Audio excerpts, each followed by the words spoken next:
기도합니다. 거룩하신 하나님 아버지, 우리의 찬양을 기쁘게 흠양하여 주시기를 원합니다. 찬양이 우리의 고백이 되고 삶이 되게 해 주시옵소서. 간절한 바람은 주의 이름이 온 땅과 온 열방에 퍼지기를 원합니다. 모든 민족, 모든 족속, 모든 방언이 예수 그리스도 앞에 무릎을 꿇게 되는 날이 속히 오도록 저희들을 사용하여 주시옵소서. 오늘도 하나님의 말씀을 듣고자 합니다. 귀를 열어주시고 마음을 열어주시옵소서. 예수님 이름으로 기도 올리옵나이다. 아멘. 자, 오늘은요, 하늘을 가르고 강림하소서라는 제목입니다. 지금 전 세계는 월드컵 축구 열풍에 사로잡혀 있습니다. 지난 한국과 어디죠? 네, 우루과이. 잘 보셨죠? 여러분 축구 보시면서 뭐에 관심을 좀 가지시나요? 몇 대 몇인가 내기도 하시고 그럴 수도 있는데, 또 어떤 나라가 누구를 어떻게 이겼나 이런 것도 우리가 보기도 합니다. 근데 운동 경기를 보면서 우리가 교훈을 받을 수도 있거든요. 알베르 까뮤라고 하는 그 작가를 아실 겁니다.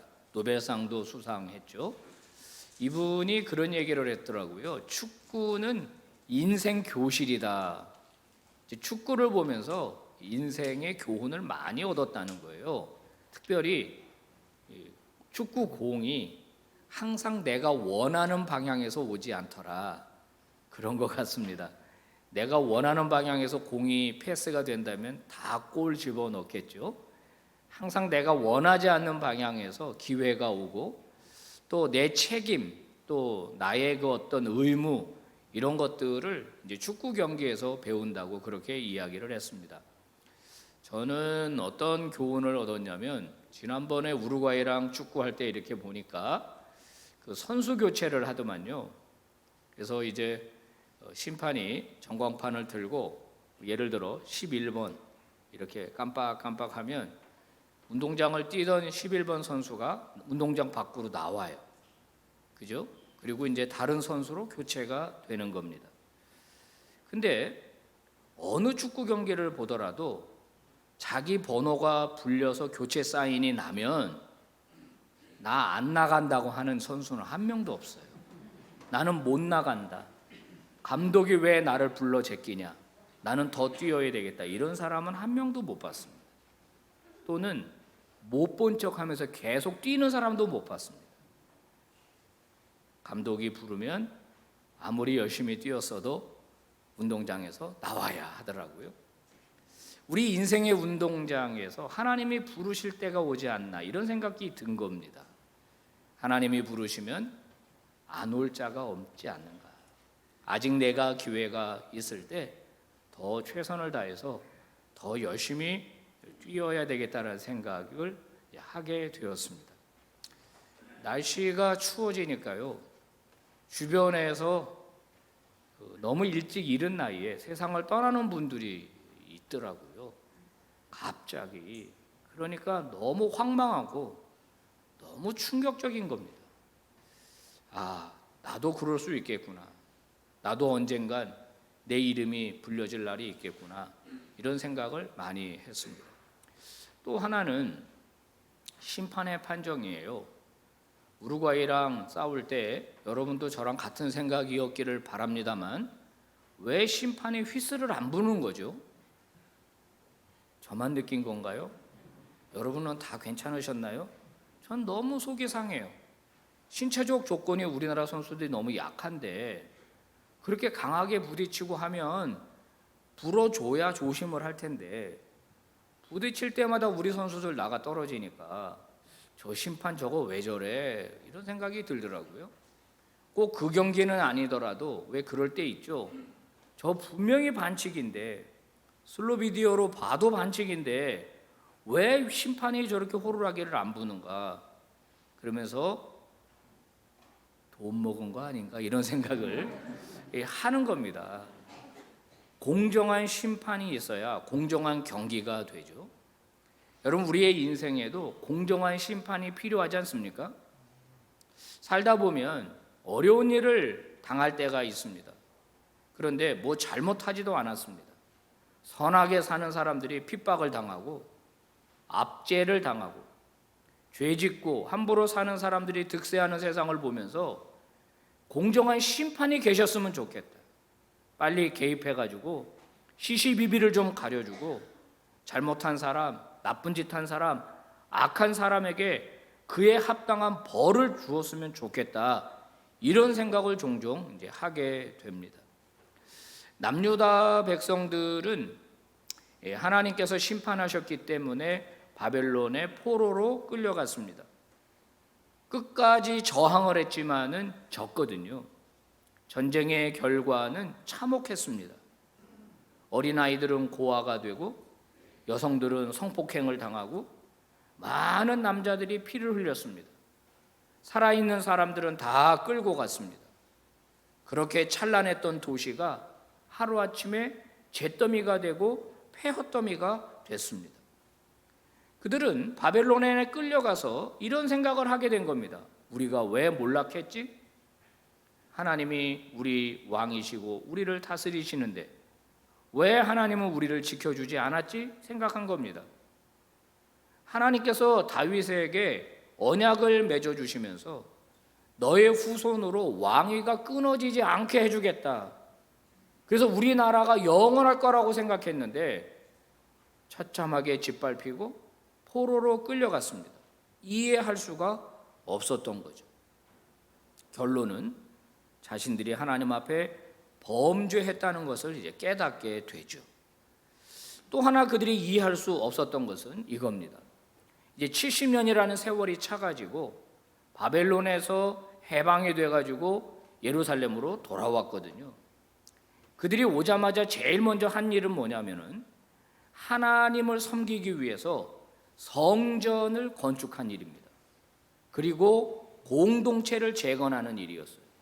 빨리 성전부터 짓고 그 다음에 우리 집 짓고 빨리 장사도 하고 경제도 돌아가고 사회도 정상적으로 기능을 할 수 있도록 하는 일을 하려고 했던 겁니다.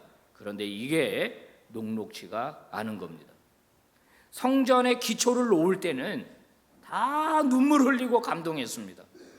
그런데 이게 웬일입니까? 주변에 있는 그 이방인들이 이 방해 공작을 한 겁니다. 그래서 모함을 해가지고 정부에서부터 건축 금지 명령이 떨어졌어요. 무려 16년 동안이나 성전은 첫 지대만 놓고 기초만 놓고 건축되지 못한 겁니다. 자, 이렇게 되니까 기다렸다는 듯이 성전은 내팽개치고 자기 집 건축하기에 바빴거든요. 그러자 어떤 여론이 돌았냐면은 야, 이게 이렇게 안 되는 거 보니까 하나님의 때가 이르지 않았나 보다라는 여론이 돌기 시작했습니다. 하나님이 기뻐하는 일이라면 벌써 되었겠지. 이렇게 브레이크가 걸리겠냐. 옛날에 우리 조상들이 이집트에서 출애굽할 때만 하더라도 그때는 남자만 60만 명이었고 하나님이 기적적인 방법으로 개입하셔가지고 홍해도 가르고 요단강도 가르고 막 그랬는데 이게 이렇게 안 풀리는 거 보니까 하나님의 때가 이르지 않은 거 아니냐 하는 그런 여론이 공동체 안에 이제 돌았던 겁니다. 이 일이 계속되니까요, 포로에서 돌아온 남유다 백성들은 깊은 낙담과 좌절에 빠지게 되었습니다. 신앙이 점점 약해지기 시작하는 겁니다. 희망이 점점 가려지기 시작하는 겁니다. 다시 바벨론으로 돌아갈 수도 없습니다. 그들은 영적인 침체에 빠져서 주저앉아 버린 거거든요. 그들의 한숨 섞인 고백을 들어보십시오. 6절 시작. 우리는 모두 부정한 자와 같고 우리의 모든 의는 더러운 옷과 같습니다. 우리는 모두 나뭇잎처럼 시들었으니 우리의 제약이 바람처럼 우리를 휘몰아 갑니다. 우리는 부정한 자 같습니다. 우리가 내세울 수 있는 의의는 없습니다. 마치 나뭇잎이 말라서 떨어지고 바람이 불면 휘 날아가는 것처럼 우리의 인생이 그런 것 같습니다 라는 자조 섞인 고백이 나오고 있어요. 아무것도 할 수 없습니다. 이걸 우리가 영적인 패배주의라고 합니다. 어떻게 다시 파이팅을 할 수가 없는 거예요. 다시 어떻게 일어설 수가 없는 겁니다. 깊은 패배주의의 수렁에 빠져들어가는 거예요. 자, 그러다 보니까 7절 보십시오. 읽어볼까요? 시작. 주의 이름을 부르는 자가 없으며 스스로 분발하여 주를 붙잡는 자가 없사오니 이는 주께서 우리에게 얼굴을 숨기시며 우리의 죄악으로 말미암아 우리가 소멸되게 하셨음이니이다. 아멘. 주의 이름을 부른다라고 하는 것, 다시 분발하여 주를 붙잡는다는 것은 아직 소망이 있다는 겁니다. 아직 믿음이 있다는 거예요. 그런데 7절은 뭐라고 고백합니까? 그런 사람이 없다는 거예요. 너무 고통의 시간이 길어지니까 이제는 주의 이름을 부르는 사람도 없고 다시 주님을 붙잡으려고 하는 사람조차 없다는 거예요. 신앙적 무기력증.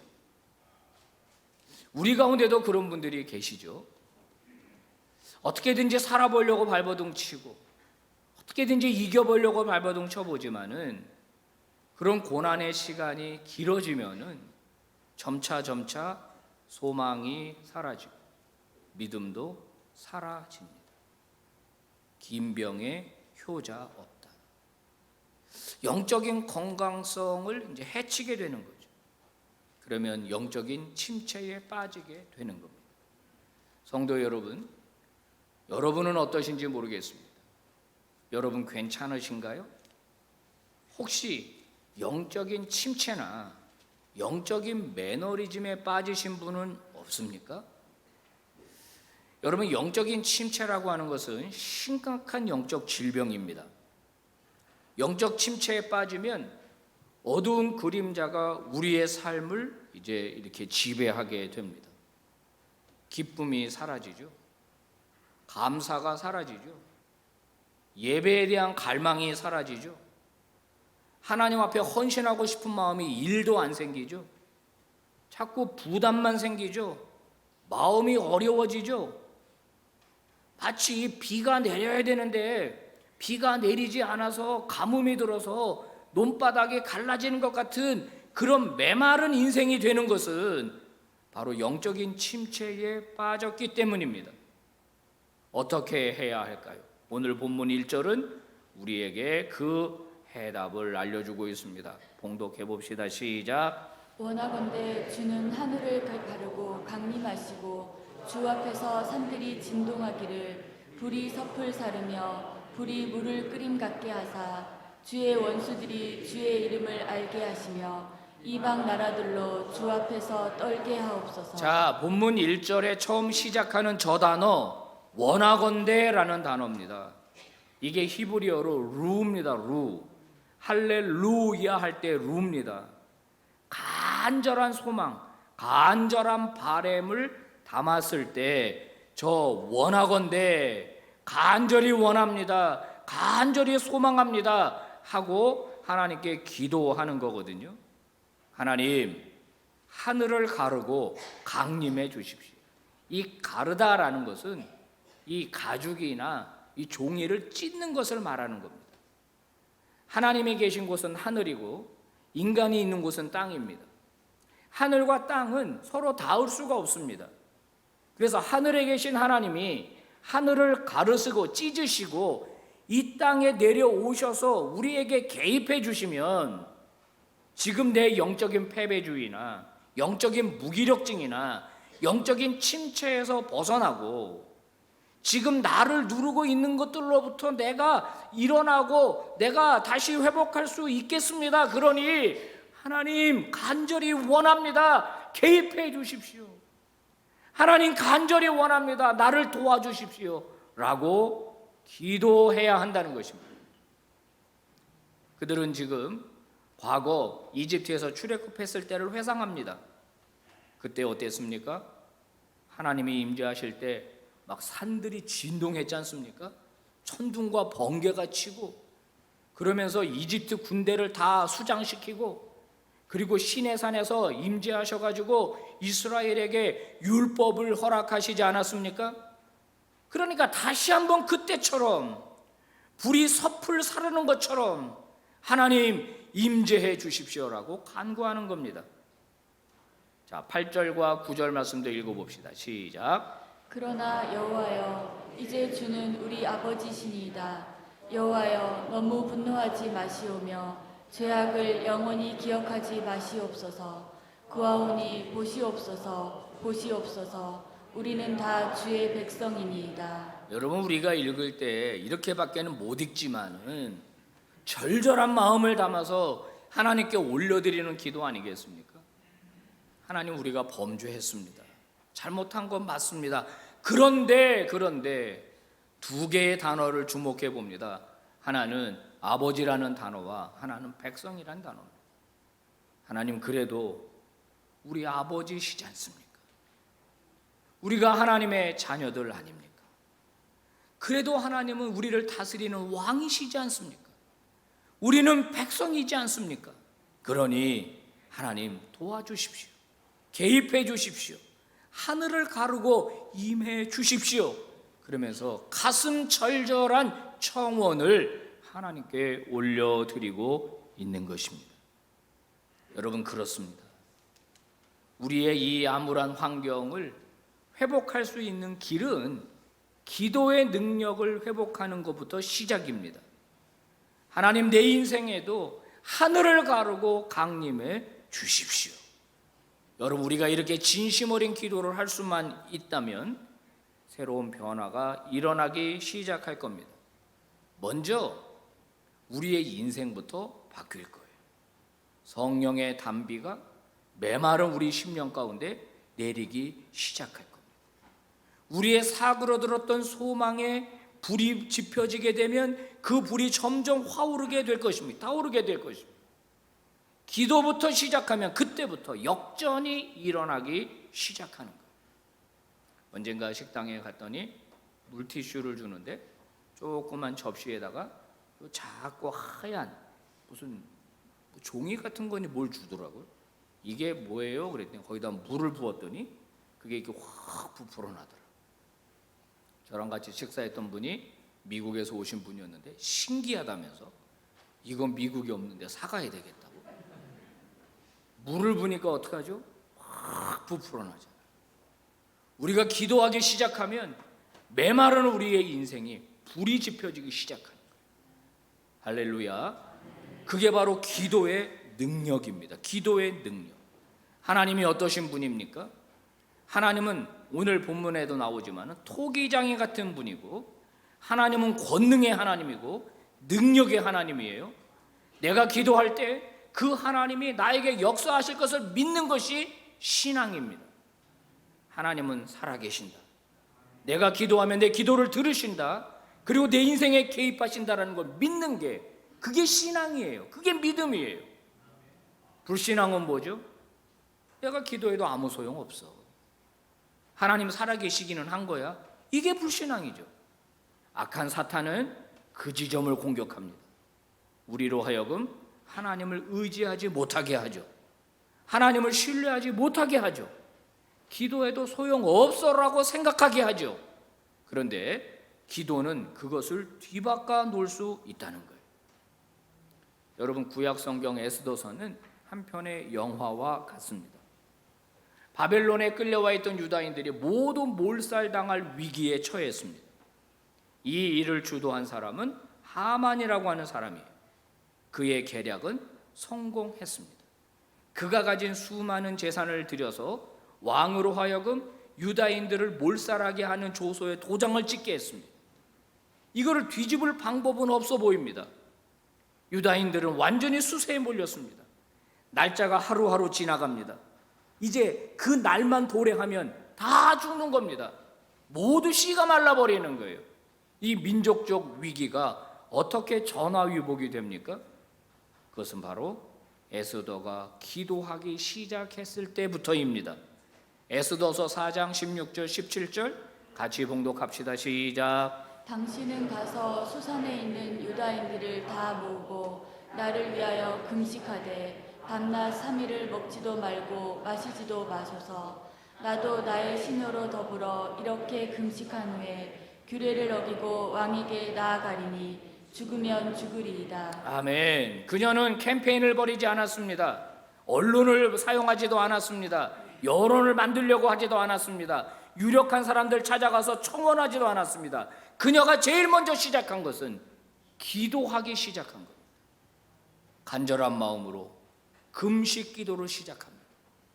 자기와 마음을 함께 해줄 수 있는 사람들을 모읍니다. 자신의 시녀들을 모읍니다. 오빠 모르드게에게 이야기해서 경건한 유다인들을 모읍니다. 금식을 선포합니다. 인간적인 방법은 다 끝났지만, 이 위기를 모면한 어떤 방법도 없지만 나는 하나님 앞에 기도합니다. 하나님이 역사하시면 이게 뒤집힐 줄로 믿습니다. 이 믿음이 그녀를 기도의 자리로 이끌었던 거예요. 기도하니까 무슨 일이 일어났습니까? 제일 먼저 본인이 바뀌는 겁니다. 본인이 바뀌는 거예요. 본인이 제일 중요한 겁니다. 이게 어떤 일이 일어나거나 기도가 응답되는 건 그 다음이에요. 본인이 달라지는 겁니다. 본인이. 사랑하는 성도 여러분, 우리 모두 다시 기도를 시작했으면 좋겠습니다. 다시 기도의 무릎을 세웠으면 좋겠습니다. 여러분, 뜨겁게 기도했던 적이 언제입니까? 간절히 기도했던 적이 얼마나 되셨습니까? 여러분은 하루에 얼마나 TV를 시청하십니까? 그만큼 하나님 앞에 앉아 계십니까? TV 앞에 앉아 있는 시간과 하나님 앞에 앉아 있는 시간 한번 비교해 보십시오. 왜 기도 안 하는 겁니까?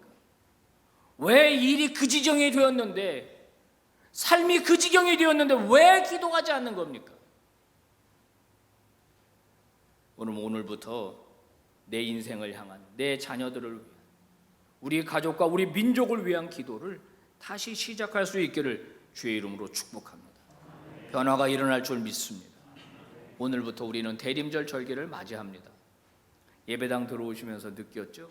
아, 이제 성탄 시즌이 됐구나. 보시는 바와 같이 우리 봉사자들이 어저께 참 고생해서 성탄 추리 만들었습니다. 대림절 초도 불이 켜 있습니다. 여러분, 대림절은 어떤 절기입니까? 우리를 구원하기 위해 하늘을 가리고 이 땅에 오신 예수 그리스도를 기억하는 절기입니다. 그리고 언젠가 재림의 주로 다시 오실 그분을 대망하는 절기가 대림절입니다. 우리 주님은 반드시 다시 오실 겁니다. 아멘입니까? 우리는 이 절기를 어떻게 보내야 하겠습니까? 세상 사람처럼 흥청망청 그렇게 보내야 되겠습니까? 아니죠. 거룩한 신부로서 자기를 단장해야 합니다. 회개하고 참회하고, 그리고 하나님의 거룩한 백성으로 살아갈 것을 다시 한번 다짐하고, 하나님이 내 인생에도 강림하시고 역사해 주시기를 바라면서, 오늘 우리 이 찬양대가 찬양한 것처럼 주의 복음이 온 열방에 퍼져나가기를 위하여 기도의 무릎, 선교사들을 위한 기도를 멈추지 말아야 할 것입니다. 하나님이 역사하실 줄 믿습니다. 여러분, 상황에 지지 마십시오. 환경에 무릎 꿇지 마십시오. 하나님의 능력으로 다시 일어서시기를 주의 이름으로 축복합니다. 오늘 말씀 우리 한 번 더 봉독하고 말씀을 마칩시다. 시작. 원하건대 주는 하늘을 가르고 강림하시고 주 앞에서 산들이 진동하기를 불이 섭을 사르며 불이 물을 끓임 같게 하사 주의 원수들이 주의 이름을 알게 하시며 이방 나라들로 주 앞에서 떨게 하옵소서. 아멘. 거룩하신 하나님 아버지, 오늘도 말씀 주시니 감사합니다. 원하건대 하나님 하늘을 가르고 강림하여 주시옵소서. 눈물 흘리는 우리의 삶의 현장으로 와 주십시오. 질병으로 고통당하는 우리의 병상으로 와 주시옵소서. 하나님이 임하시면 역전될 줄로 믿습니다. 아버지여, 다시 기도의 무릎을 세워가며 다시 하나님을 향하여 두 손 듣는 우리 주의 백성들 되게 하시고, 그럴 때 임재하시고, 그럴 때 역사하시는 하나님을 간증하는 자들이 다 되게 하여 주시옵소서. 예수 그리스도의 이름으로 간절히 기도 올리옵나이다. 아멘.